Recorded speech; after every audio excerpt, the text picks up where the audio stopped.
बीवी हो तो ऐसी। गम के आंसू के लिए 5 साल से दिव्यांग पति को गोद में लेकर भटक रही है प्रियंका। जिम्मेदारों की चौखट पर मदद की लगा रही है गुहार। क्या ऐसी परिस्थिति को देखकर किसी अधिकारी का दिल नहीं पसीजता? जाने दर्दे दास्ता। आपने ज्योति मौर्य की कहानी तो सुनी होगी। पति ने जैसे तैसे मजदूरी करके पत्नी को पढ़ाया, लिखाया, एसडीएम बनाया, पर उसका नतीजा यह निकला कि ऑफिसर बनने पर पत्नी ने पति को छोड़ दिया। इस समय पूरे देश में ज्योति मौर्य और आलोक मौर्य चर्चा का विषय बने हुए हैं। यह मामला इंटरनेट मीडिया पर भी जमकर वायरल हुआ। वही एक कहानी छतरपुर जिले की महिला प्रियंका गौड़ की है। यह कहानी 23 साल की प्रियंका और उसके पति 30 साल के अंशुल गौड़ की है। प्रियंका अपने दिव्यांग पति को गोद में लेकर जगह जगह घूमने पर मजबूर है। वह अनुकंपा नियुक्ति की मांग कर रही है। इसी मांग को लेकर जिला पंचायत कार्यालय में भी पहुंची, लेकिन उसकी कहीं कोई सुनवाई नहीं हुई। जिले के लौकुश नगर क्षेत्र के परसनिया गांव निवासी महिला प्रियंका गौड़ ने मीडिया से कहा, 2019 से अनुकंपा नियुक्ति के लिए मैं अपने पति अंशुल गौड़ को लेकर दर दर की ठोकर खा रही हूं, लेकिन मेरी कोई नहीं सुनता। जन सुनवाई में पहुंची प्रियंका गौड़ ने कहा कि मैं ज्योति मौर्य जैसी नहीं हूं जो बुरे समय में अपने पति को छोड़ दूं। मेरी शादी 2017 में हुई थी और शादी के 1 साल बाद ही सड़क हादसे में पति पैरों से विकलांग हो गए थे। तभी से मैं उन्हें गोद में लेकर आती जाती हूँ। मेरी ऐसी परिस्थिति को देखकर किसी अधिकारी का दिल नहीं पसीजता। प्रियंका गौड़, ग्राम परसनिया, लौकुश नगर। किस तरह से आप अपने पति को लेकर भटक रही हैं? क्या गोद में लेकर के सर पीठ में लेके अपने पति को दर दर भटकती सरकारी अफसरों के पास, कोई मेरी नहीं सुनता। कब से चक्कर काट रही हैं? 2019 से मैं लेके विकलांग हो गए मेरे पति, जब से मैं लेके भटक रही हूँ गोद में। कैसी आर्थिक स्थिति है घर की? आर्थिक स्थिति भुखमरी की तादाद पे, कोई कुछ नहीं कर रहा है। आते यहाँ पे आवेदन देते, इसके बाद बोल देते सब हो जाएगा, वापस घर पहुँच जाते, कुछ नहीं होता। भोपाल तक भी आप आई हैं? जी, भोपाल हुआ है, सीएम आवास हुआ है, शिक्षा मंत्री के यहाँ, लोक शिक्षा संचालय, सब जगह हुआ हूँ मैं, कहीं कुछ नहीं हुआ। क्या वजह क्या है? क्या वो है? अनुकंपा नियुक्ति के लिए इनकी माँ 2015 में खत्म हो गई थी आग की वजह से। इसके बाद हम ऐसे ही ले के भटकते, कोई नहीं कुछ करता भाई। और पत्नियां हैं जैसे ज्योति जी, मतलब अपने नौकरी पाने के पति को छोड़ दिया और आपके पति को लेकर घूम रही है, काम कर, कैसे लगता है? क्या वो पत्नियों में नहीं हो जो ज्योति मौर्य जैसी, जो पद पाने के बाद अपने पति को छोड़ दिया।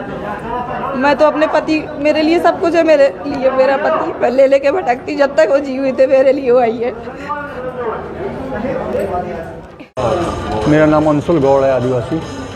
अंकुल बताओ, किस तरीके की समस्या जा रही, कब से यहाँ सरकारी दफ्तरों की यहाँ पे आप लोग घूम रहे हो, चक्कर काट रहे हो? क्या काफ़ी समय से सरकारी दफ्तरों के चक्कर काट रहे हैं और बहुत ज़्यादा परेशान भी हैं। और मेरी पत्नी प्रियंका हर जगह मुझको गोद में लेकर के दर दर भटक रही है, सरकारी ऑफिस के चक्कर काट रही है। यहाँ से छतरपुर से लेकर के भोपाल तक, सीएम हाउस तक हम लोगों को गोद में लेकर के मुझे दर दर भटक रही है।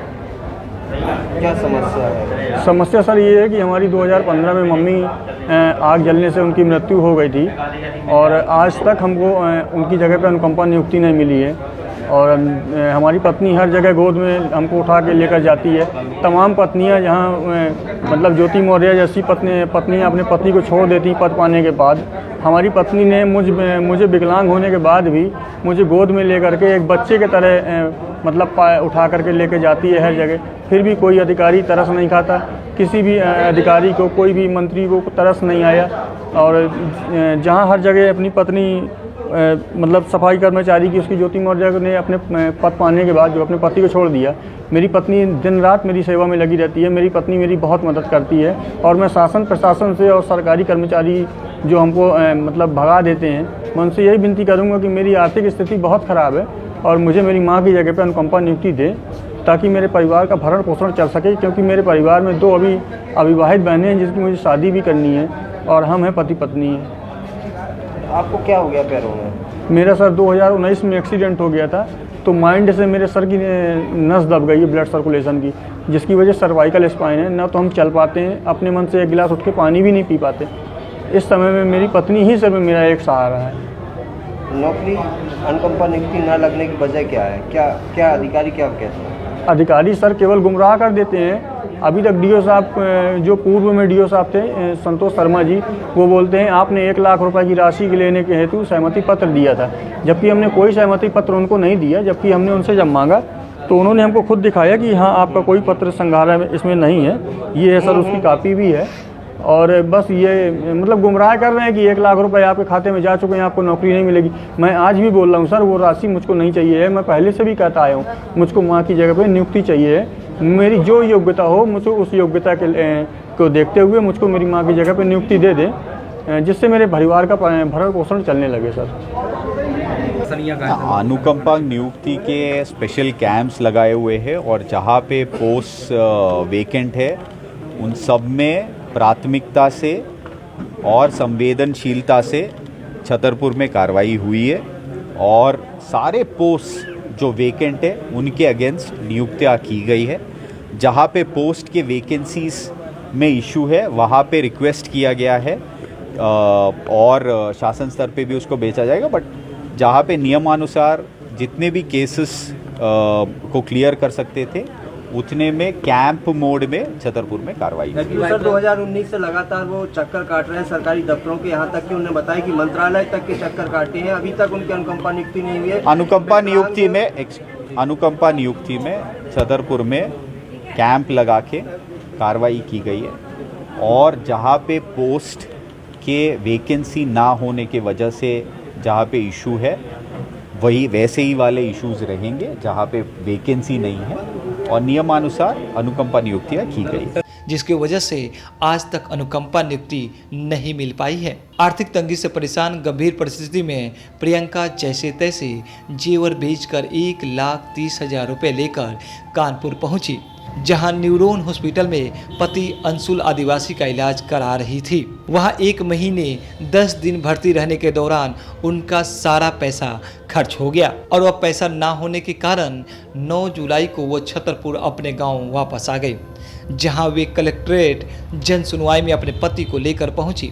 प्रियंका और उनके पति बताते हैं कि उन पर लोगों का 3 लाख से ऊपर कर्जा हो गया है, जिसे वो पैसा देने में सक्षम नहीं हो पा रहे हैं। ऊपर से इलाज के लिए पैसे नहीं बचे हैं। अंशुल बताते हैं कि उसकी मां की मौत साल 2015 में एक दुर्घटना में हो गई थी। उसकी मां विकास खंड गोड़ीहार के ग्राम कितपुरा में शासकीय हाई स्कूल कितपुरा में अध्यापक के पद पर पदस्थित थी, जिनकी आगजनी में मौत हो गई थी। अब वो उनकी अनुकंपा नियुक्ति की मांग करता फिर रहा है, जिसकी उसने जन सुनवाई में कलेक्टर से गुहार लगाई है।